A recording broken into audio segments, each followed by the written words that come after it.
যখন হযরত জাকারিয়া আলাইহিস সালাম বয়স্ক হয়ে গিয়েছিলেন, হাড্ডি কমজোর হয়ে গিয়েছিল, তখনও ওনার মনে সন্তান লাভের আশা ছিল।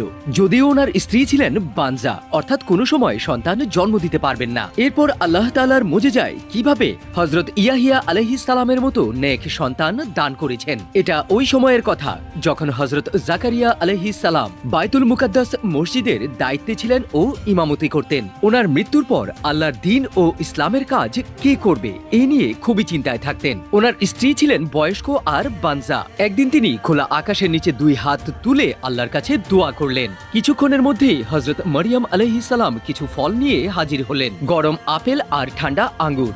হযরত জাকারিয়া আলাইহিস সালাম জিজ্ঞাসা করলেন, এই মৌসুমে তুমি ফল কোথায় পেলে? এই ফল তো এই সময়ে গাছে ধরারই কথা না। হযরত মরিয়ম আলাইহিস সালাম বললেন, এই ফল আল্লাহর তরফ থেকে এসেছে। আল্লাহ যাকে পছন্দ করেন তার রিজিক অফুরন্ত করে দেন। এই ফলগুলো দেখে হযরত জাকারিয়া আলাইহিস সালামের মনে একটা উম্মিদ জেগে উঠল। তিনি দুই হাত তুলে কান্না করে আল্লাহর কাছে দোয়া করলেন, হে আমার রব, আমার শরীর কমজোর হয়ে গেছে, চুল পেকে গেছে। আমি তোমার দরবার থেকে কখনোই খালি হাতে ফিরে যাইনি। আমার বিবি বানজা, সে কখনো সন্তান দিতে পারবে না। আমি ভয় পাচ্ছি আমার পরে আমার না কোনো ওয়ারিশ থাকবে। তুমি তোমার তরফ থেকে আমাকে একজন নেক সন্তান দান করো। দোয়া চলছিল, ওই সময় আকাশ থেকে ফেরেশতা আসলো। আল্লাহ তোমাকে সন্তানের সুসংবাদ দিয়েছে, তার নাম রাখা হলো ইয়াহিয়া। সুবহানাল্লাহ। এর আগে এমন নাম কারোর রাখা হয়নি। জাকারিয়া আলাইহিস সালাম অবাক হয়ে গেলেন। আল্লাহকে জিজ্ঞাসা করলেন, আল্লাহ, ছেলে কিভাবে হবে? আমি বয়স্ক, আমার স্ত্রী বানজা। ফেরেশতা জবাব দিল, তোমার রব বলেছে এটা তার জন্য সহজ কাজ। আমি তোমাকেও তো সৃষ্টি করেছি যখন তুমি কিছুই ছিলে না। জাকারিয়া আলাইহিস সালাম বললেন, আমাকে কোনো একটা নিশানি তো দাও।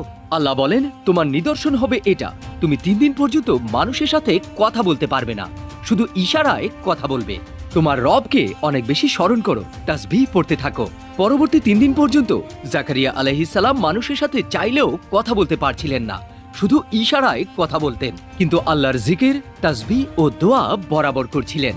আর এগুলো যখন করতেন তখন ঠিকই কথা বলতে পারতেন। আল্লাহু আকবার। 3 দিন যাওয়ার পর ওনার জবান আগের মতো ঠিক হয়ে গেল। তার কয়েক মাস পর আল্লাহর মুজিজা নাজিল হলো। ওনার বয়স্ক স্ত্রী গর্ভবতী হলেন। আল্লাহ ওনাকে একজন নেক সন্তান দান করলেন, যার নাম হযরত ইয়াহিয়া আলাইহিস সালাম। তো কমেন্টে জানান আল্লাহ কোন নবীর নাম নিজে রেখেছেন।